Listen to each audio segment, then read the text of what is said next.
మీరు మీ అభిమాన shows and serials TV కన్నా ముందు ఈటీవీ విన్ యాప్లో చూడండి. Download and subscribe to ETV win app. 99 రూపాయలు మాత్రమే.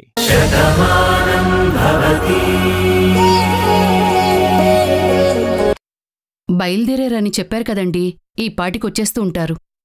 వస్తారని నాకూ తెలుసు, కానీ వచ్చాక వాళ్ళు ఏం చెప్తారా అన్నది ఆలోచిస్తున్నాను.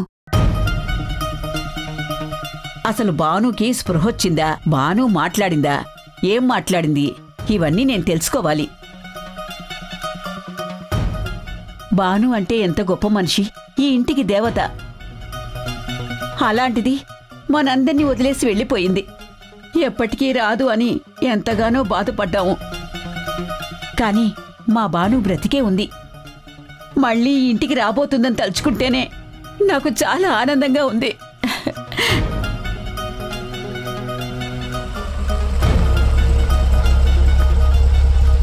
అదిగో వచ్చినట్టున్నారు. ఊర్మిళ, ఇలా కూర్చో కూర్చో. భాను ఎలా ఉంది? అది కళ్ళు తెరిచిందా? మీతో మాట్లాడిందా? ఇంకా లేదమ్మమ్మ. తను రేపటికి స్పృహలోకి వస్తుందన్నారు. పోనీలేవే, ఆ రత్నగిరి అమ్మవారి దయవల్ల మన ఇంటి దేవత మనకు కనిపించింది. అది బావుంటుంది. 10 కాలాలు చల్లగా ఉంటుంది. మనందరం మళ్ళీ ఆనందంగా ఉంటాము. అవును, ఈ అబ్బాయి ఎవరు?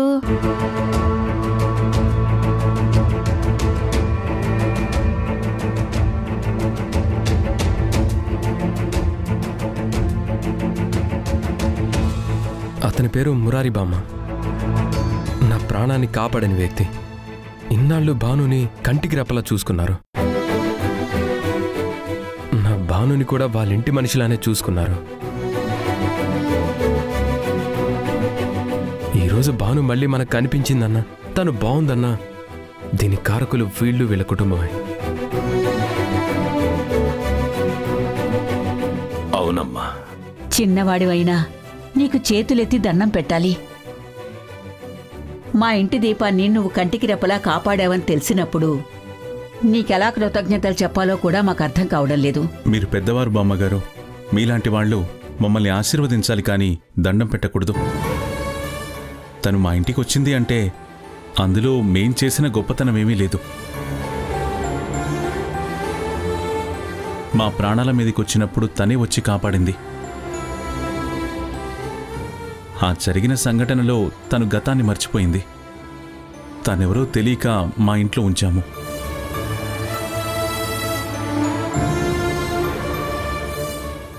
అవును బామ్మగారు, ఇన్ని రోజులు తను మా మావయ్య ప్రేమించిన రాధే అనుకున్నాము.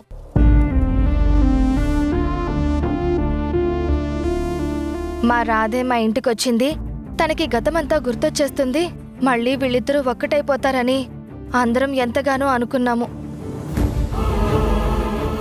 కానీ తనిప్పుడు మీ ఇంటి భానుమతి అని తెలిసింది.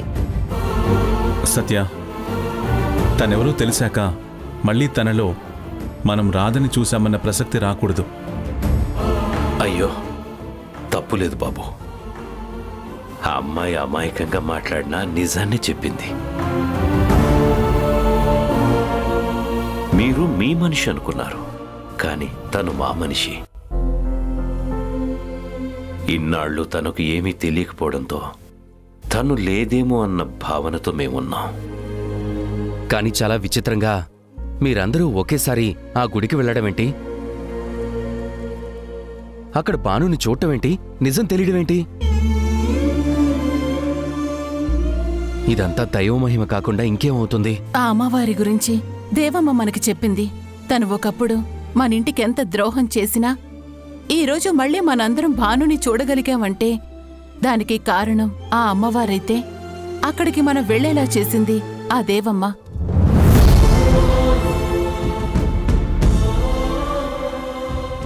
తను చేసినటువంటి మేలు మనం ఎప్పటికీ మర్చిపోకూడదు. నువ్వు చెప్పింది నిజమే చెల్లెమ్మా. వీళ్ళక్కడికి రావడం ఏంటి, మనం అదే సమయానికి అక్కడికి వెళ్ళడం ఏంటి? అంతా అలా జరగడమేంటి? ఇది కలేమో, కళ్ళు విప్పితే అంత మాయమైపోతుందేమోనని ఇప్పటికీ నాకు భయంగానే ఉంది.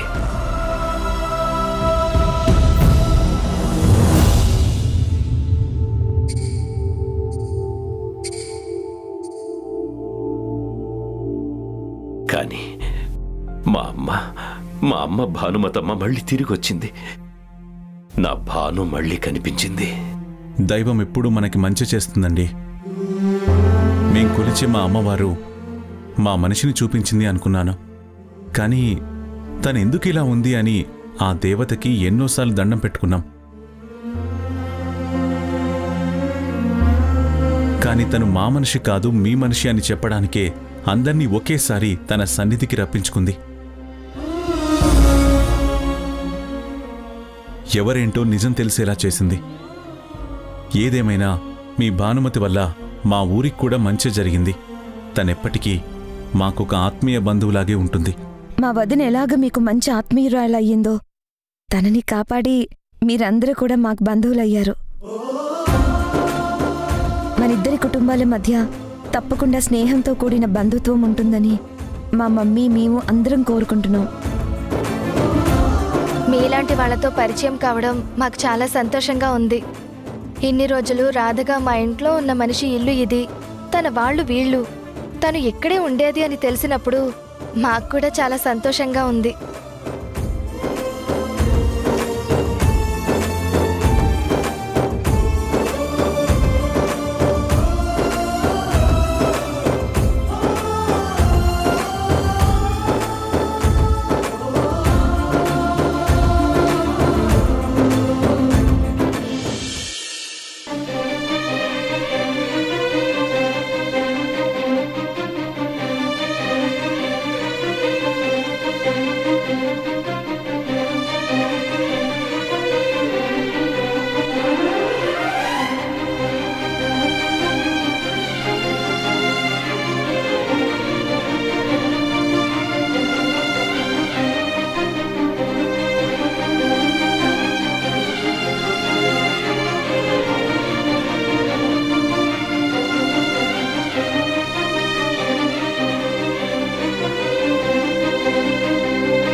మళ్ళీ మా కోసం వచ్చేసావు.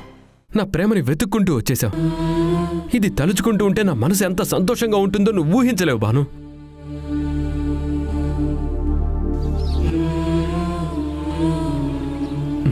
భాను, నువ్వెప్పుడు కళ్ళు తెరుస్తావా?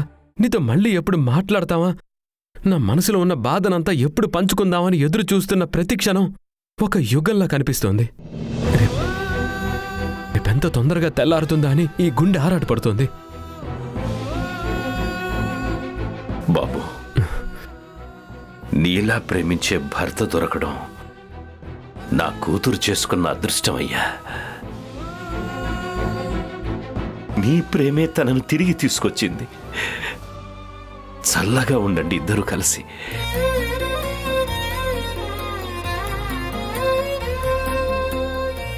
కార్తీక్, నీ ఎదురుచూపు ఫలించిందిరా.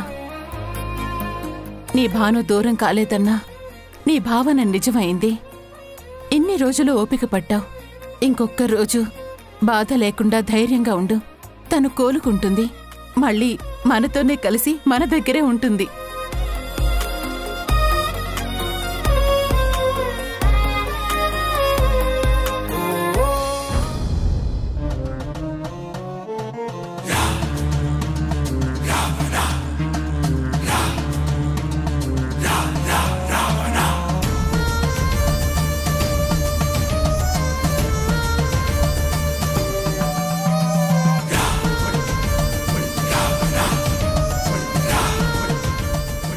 నా మనవడికి అమ్మంటే అప్పుడు ఇప్పుడు ఎప్పుడూ ప్రేమే, అది మర్చిపోకు.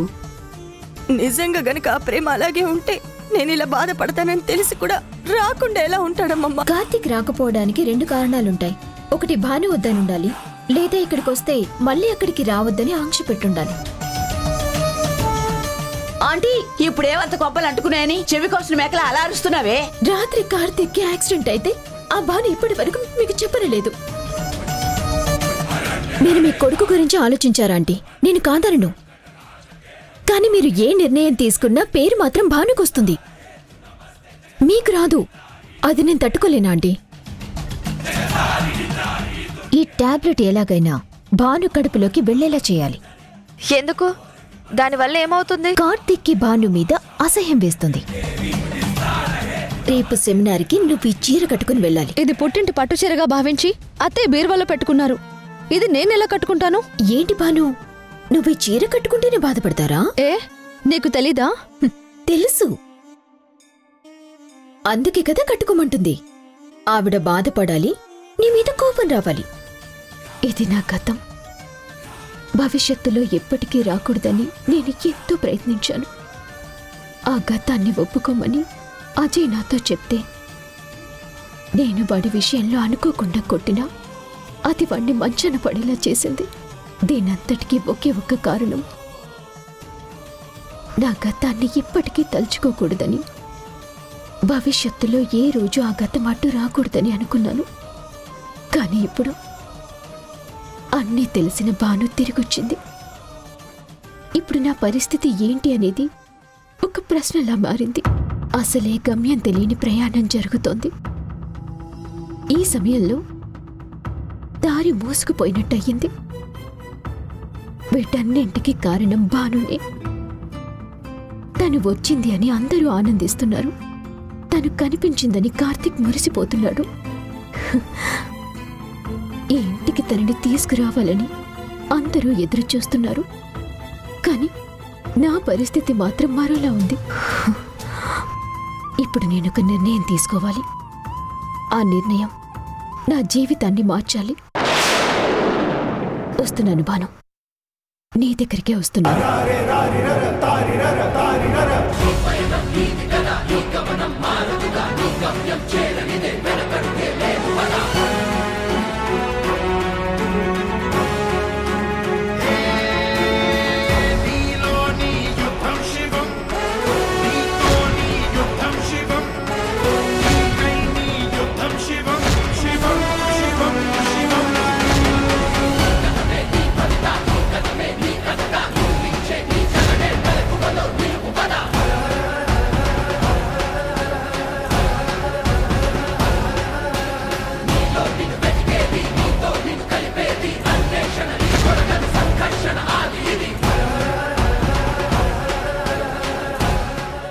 ఏంటి భాను ఇది?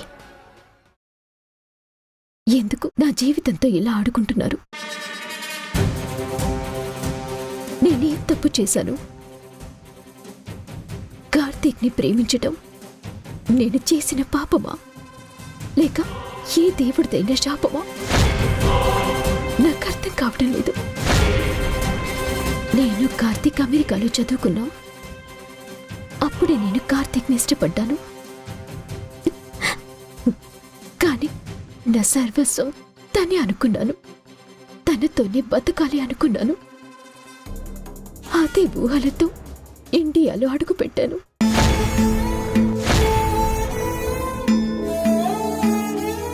వాళ్ళింట్లో అందరూ కూడా నాకు కార్తీక్కి పెళ్లి చేయాలని అనుకున్నారు. కానీ అనుకోని కారణాల వల్ల కార్తీక్ నీ మెడలో తాళి కట్టాడు. అప్పుడు కూడా నిన్ను వదిలేయటానికి 3 ముళ్ళు వేశాను అన్నాడు. నువ్వు వెళ్ళిపోతావు, కార్తీక్ జీవితంలో ఎప్పుడూ నాకే స్థానం ఉంటుంది అని ఊహించుకున్నాను.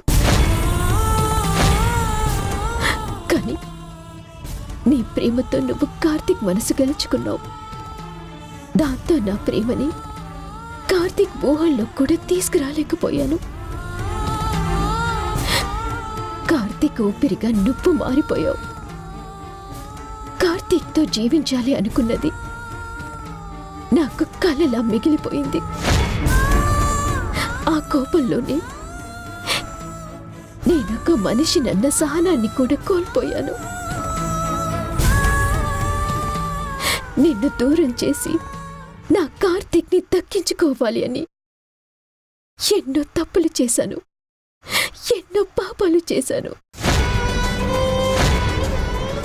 అవన్నీ నా ప్రేమని గెలిపించుకోవటానికి చేసినవే. కార్తీక్ కార్తీక్ని గెలుచుకోవటానికి చేసినవి. కానీ నేను ఏం చేసినా ఫలించలేదు. నిన్ను కార్తీక్ని ఎప్పటికీ విడదీయలేనని, నీది విడిపోని బంధమని నాకు అర్థమైంది. అయినా సరే నాది ప్రేమ కదా బాను, దానికి పుట్టికే కాని చావు ఉండదు. నా ప్రేమని ఎలా మర్చిపోవాలో తెలియలేదు, ఎలా చంపుకోవాలో అర్థం కాలేదు. అలా సహనాన్ని కోల్పోయిన నేను మీ విషయంలో ఇంకా తప్పుల మీద తప్పులు చేస్తూనే ఉన్నాను. కానీ తర్వాత నువ్వు శాశ్వతంగా వెళ్ళిపోయావని తెలిసినప్పుడు, ఇంట్లో వాళ్ళందరూ నీ గురించి బాధపడిన తీరు, నా గురించి ఆలోచించిన తీరు తెలిసినప్పుడు, నేను ఎంత బుద్ధి తక్కువగా ప్రవర్తించానో, నువ్వు ఎంత గొప్పగా వాళ్ళందర్నీ మార్చుకున్నావో అని ఆలోచించాక నీ గొప్పతనం తెలిసింది. నా తప్పులన్నీ నేను సరిదిద్దుకోవాలి అనుకున్నాను. నీకన్నా ఎక్కువగా ఆ కుటుంబాన్ని అభిమానంగా చూడాలి అనుకున్నాను. అప్పుడు కార్తీక్కి నాకు పెళ్లి చేయాలని అందరూ నిర్ణయించుకున్నారు. చేయి జారిపోయింది అనుకున్న నా జీవితంలో మళ్ళీ కొత్త ఆశ చిగురించింది. కార్తీక్ నా మెడలో తాళి కట్టాడు. కానీ ఈ తాళి మాత్రమే నీతో ఉంటుంది, నేను ఎప్పటికీ నీ వాణ్ణి కాలేను అని చెప్పినప్పుడు, ఏదో ఒకరోజు మారకపోతాడా అని ఆశతో బతుకుతున్నాను. కానీ మళ్ళీ నువ్వు తిరిగొచ్చావు. నిన్ను చూసినప్పుడు కార్తీక్ ఎంత ఆనందంగా ఉన్నాడో, నీ రాక కోసం ఆ ఇంట్లో అందరూ ఎంతగా ఎదురు చూస్తున్నారో నాకు ప్రతిదీ అర్థమైంది. కానీ ఇప్పుడు నా జీవితం ఒక ప్రశ్నలా మిగిలిపోయింది. నీకు మెలకువ వస్తే నా తప్పుల్ని చెప్తావు, అందుకే నువ్వు ఎప్పటికీ స్పృహలోకి రాకూడదు, ఇలాగే ఉండాలి.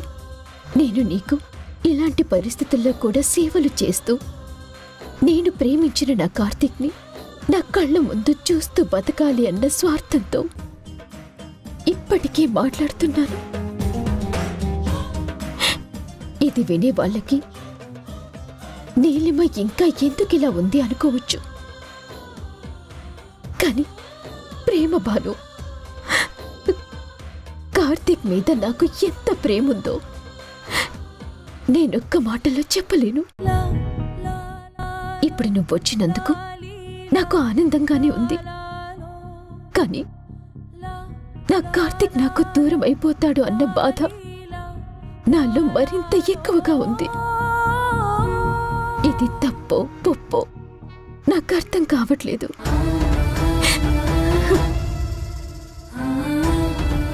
కానీ ఇలాంటి సిచ్యువేషన్లో ఏం చేయాలో కూడా నాకు తెలియటం లేదు. ప్రాణాలు తీసుకుందామంటే బంధాన్ని తుంచుకోలేకపోతున్నాను. ప్రాణాలతో ఉందామంటే నువ్వు ఉన్న ఇంట్లో వాళ్లతో కలవలేనని భయంతో బతుకుతున్నాను. ఇప్పుడు నా ప్రశ్నకి సమాధానం నువ్వివ్వవు కదా. నేనే ఒక ప్రశ్నగా మిగిలిపోవాలా? ఏం చేయాలో నువ్వే చెప్పు బాను.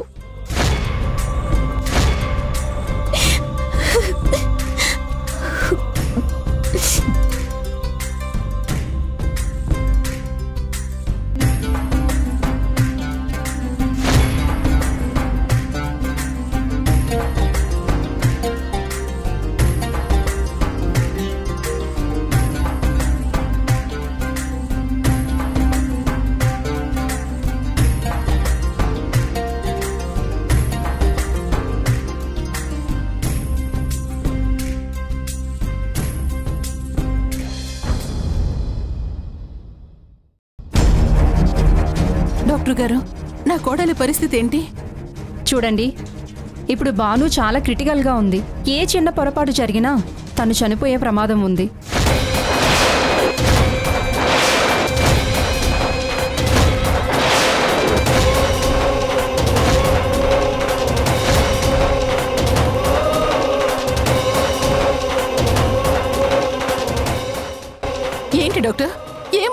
చెప్పారు మీరు?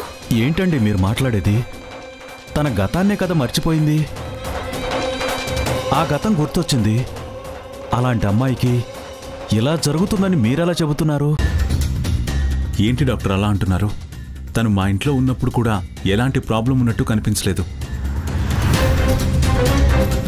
అక్కడ నా ఫ్రెండ్ భార్గవి తనని ట్రీట్ చేసింది. తర్వాత సిటీ హాస్పిటల్లో కూడా ట్రీట్మెంట్ చేయించాం. అప్పుడు కూడా తనకి ఇలాంటి సమస్య వస్తుందని మాకే డాక్టర్ కూడా చెప్పలేదు. తనకు అనారోగ్యంగా ఉందని నేను కూడా చెప్పడం లేదండి. కాకపోతే ఇప్పుడు తను చాలా సెన్సిటివ్ పొజిషన్లో ఉంది. ఎందుకంటే ఒకసారి తను గతాన్ని మర్చిపోయి తానేంటో తను తెలుసుకోవాలి అన్న ప్రయత్నంలో ఆ అమ్మాయి మానసికంగా చాలా స్ట్రగుల్ అయింది.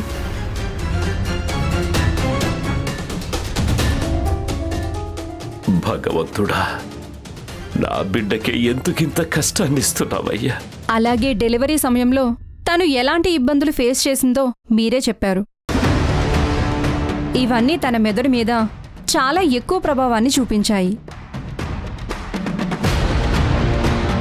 ఇలా ఒక రకమైన ప్రెషర్లో ఉంటుండగా తను కార్తిక్ని చూడటం, తనకి గతం గుర్తుకు రావడం జరిగింది. తను కళ్ళు తెరిచాక మీ అందరినీ గుర్తుపట్టి తప్పకుండా మీ అందరితో మాట్లాడుతుంది.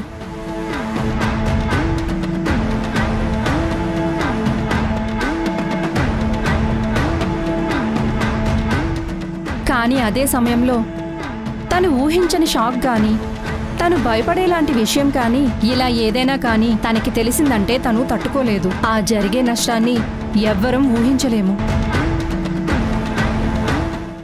నా జీవితంలో నా భానుకి తప్ప ఎవ్వరికీ స్థానం లేదనుకున్నాను. అలాంటి నా అల్లుడు నీలిమను పెళ్లి చేసుకున్నాడు. తను కళ్ళు తెరిచే సమయానికి ఈ నిజం తెలిస్తే మాత్రం తను తట్టుకోలేదు. ఇప్పుడు జరిగిన దాని గురించి బాధపడడం కాదు, జరగబోయేది ఏంటని ఆలోచించాలి. ఈ నిజాన్ని మనమందరం దాచాలి. అలా అని మీరందరూ నాకు మాట ఇవ్వండి.